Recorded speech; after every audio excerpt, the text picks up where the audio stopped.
It is often said that history is written by the victors, and while historians tend to view that sentiment as overly simple, it dates back centuries.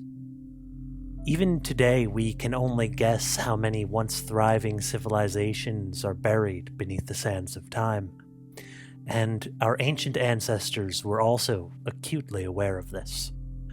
For all the massive monuments of Egypt, we know surprisingly little about their African trading partners, and we only know of ancient Celtic druids in writing from their Roman enemies.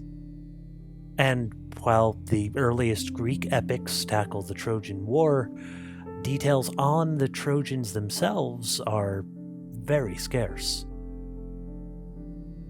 When the Greeks infiltrated the walls of Troy, they burned the city to the ground.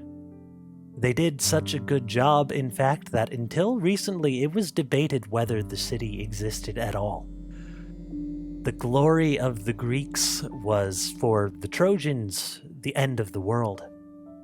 But even as the city burned, a few Trojan survivors found a new fate, carrying on after the end. For one such survivor, the hero Aeneas, the fall of Troy marked the beginning of a journey to found a new city, which would go on to become an empire more mighty than even Troy at its height. And his story, the Aeneid, gives a practical blueprint for all who must carry on through trying times. My name is Sean. Welcome to Mythos and Logos.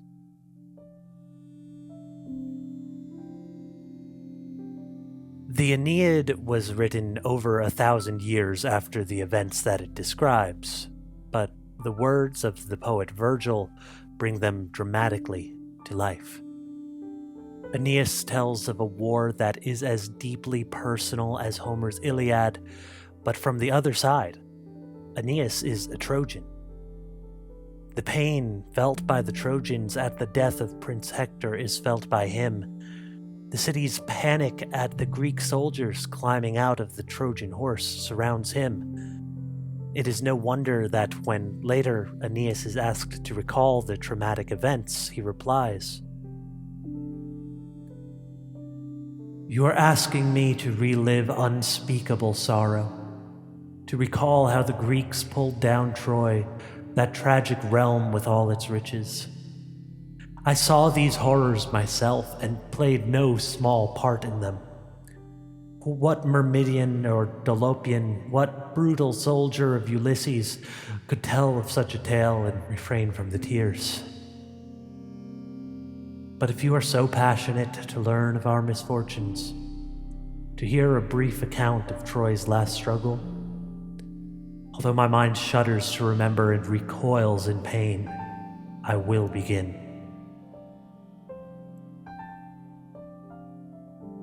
Aeneas recalls the destruction of his home with the striking detail that doesn't come from history books, but from lived experience. But of all the tragic images, one of the most dramatic is also the one which reveals the most about the hero. As the city burns around him, Aeneas carries his aged father Anchises out of the flames on his back. Anchises is the embodiment of Aeneas's heritage. Symbolically, by carrying his father, it is as though he carries all the Trojans. And Anchises himself carries the idols of the family's gods. Personal deities, not widely worshipped like the Olympians, but which would hold a special and personal connection, often personifying the highest values guiding a family for generations. In the chaos of Troy's destruction, Aeneas carries his heritage and his values forward. Crucially, Aeneas is not motivated by a return to the past, but bringing it into the future. Aeneas' son, Ascanius, walks by his side. The future generation is not carried, but has to stand on its own 2 feet. When Troy falls and the war ends, it is Aeneas' journey into the future that takes focus. Aeneas, his father, and his son meet with a group of Trojan refugees on the outskirts of the city. The distant flames make it clear that the life that they once knew is gone. But with his past, future, and values by his side, Aeneas sets forth to lead these refugees to a new life.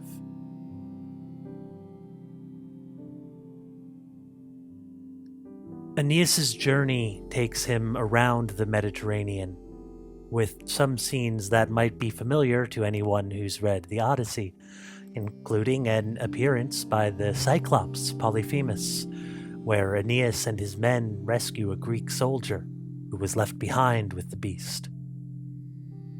But while the chaos of the sea provides one challenge, building a foundation on land is an equal, if not greater one.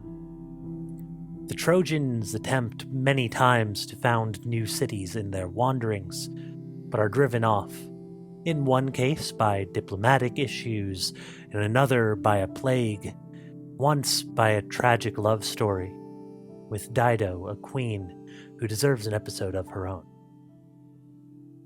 In each case, it becomes harder for the wandering Trojans to keep hope in the future. When Aeneas' father Anchises dies of old age, the hero needs his guidance as much as ever. So he journeys to the only place that he can hope to see his father once more, the underworld. Aeneas travels to meet the Sibyl, a priestess of Apollo, who can guide him beyond the boundaries of our world. Pious Aeneas prays before her. Let me pass. Open the sacred doors and show me the way, so that I might see my father face to face. I saved him. I carried him on my shoulders through fire and 1,000 enemy spears. He was at my side through that long journey, sharing the perils of sea and sky, crippled as he was beyond what his age allowed. It was his pleas that convinced me to come as suppliant to you. Pity Father and Son, gracious one, for you have the power. The priestess warns that it is easy to reach the underworld, but harder to make it back out, and gives Aeneas 2 tasks.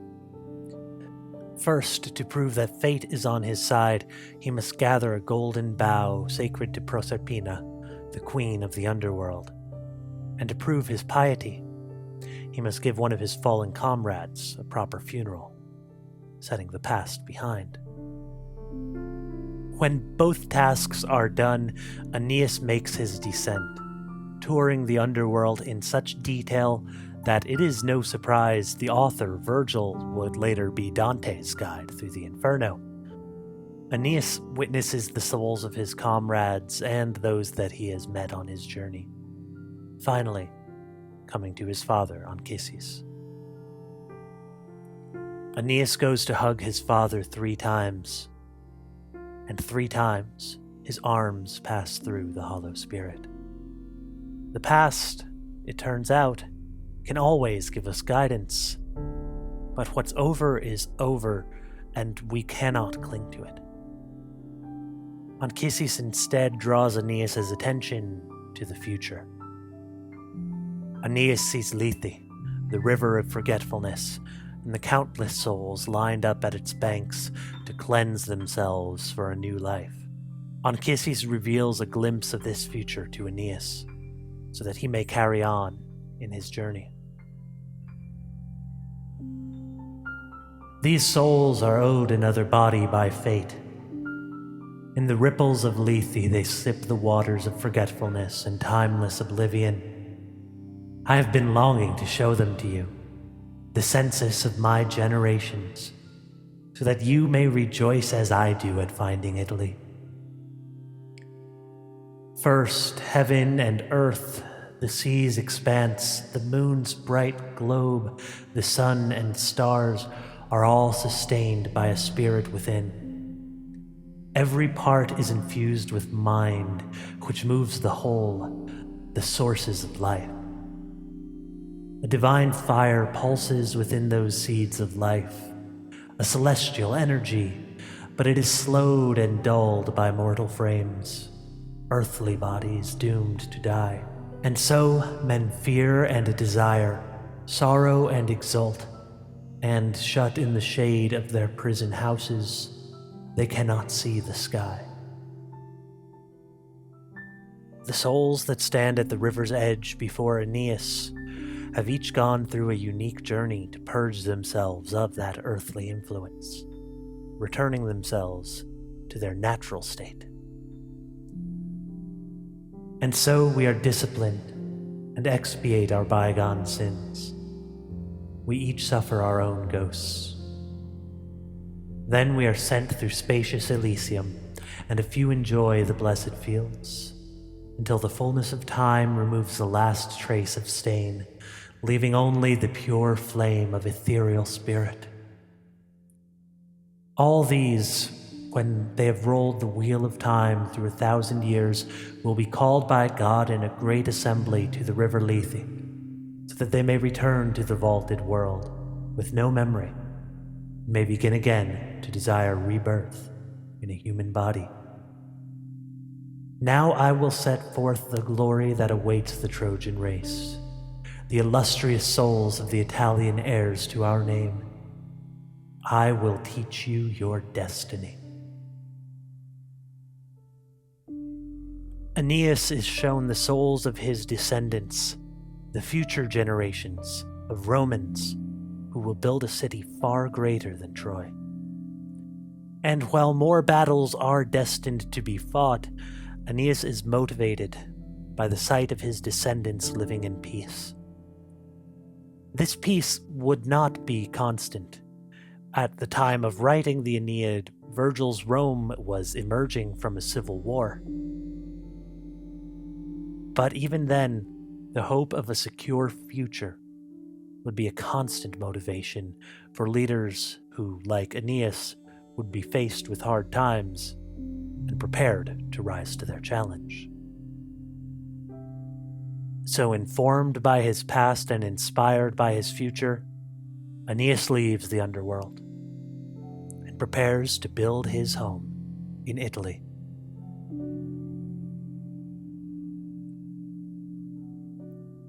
When the Trojans land on the shores of Italy, they come in peace. The Italian king Latinus receives an omen that his daughter is to be married to a foreigner.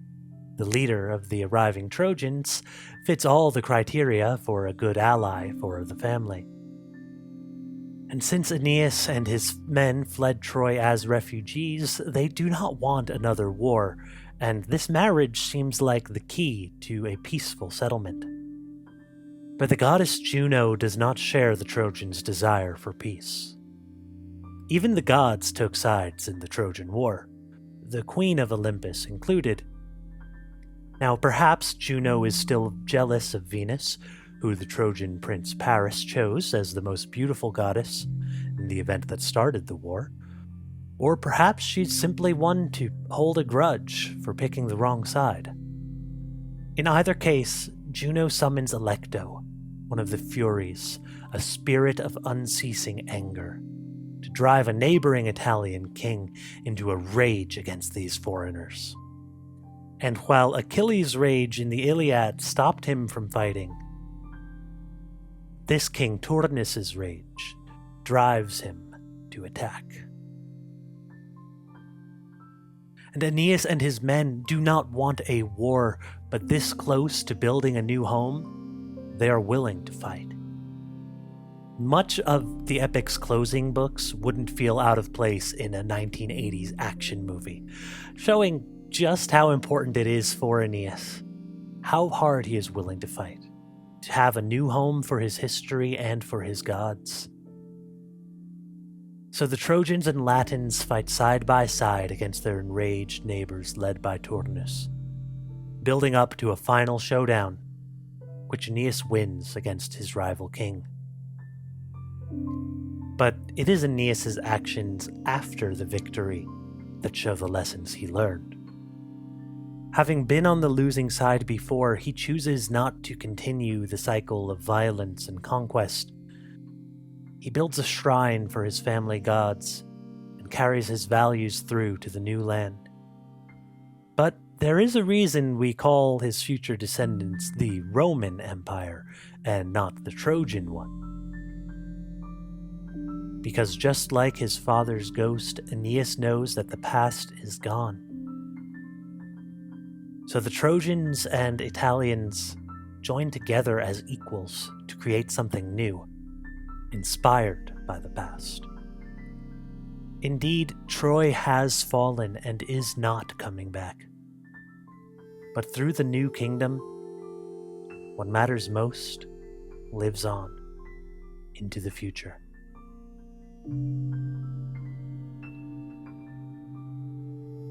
Aeneas' commitment to his values gave him the strength to move forward after a war uprooted his entire world. Now, today, many of us are fortunate enough not to experience the dramatic destruction that was faced at the fall of Troy. But even so, we all may have our worlds upturned in other ways, or live in fear of what might come. For all of us, the example of Aeneas is one to follow on our way forward. Aeneas did not carry the high-ranking Trojan generals on his back through the flames, but his own father. They did not bring a statue of Apollo or Athena with them, but one of their own personal family gods. Aeneas was able to identify what was most important to him, his personal heritage and values, and bring them forward into the new world. And when Aeneas carried those values with him, he was able to save the most precious treasure in Troy. In the same way, if we know what is precious to us, we can carry those values, whether through a war like Aeneas or through a peaceful life.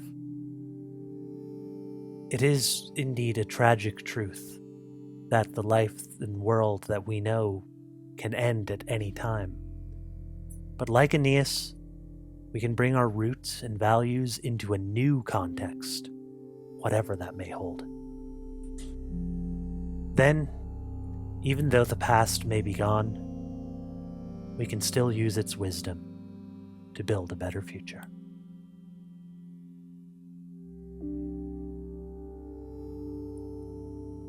The Aeneid is a fascinating book written by Virgil, a Roman poet, as a personal commission from the Emperor Augustus.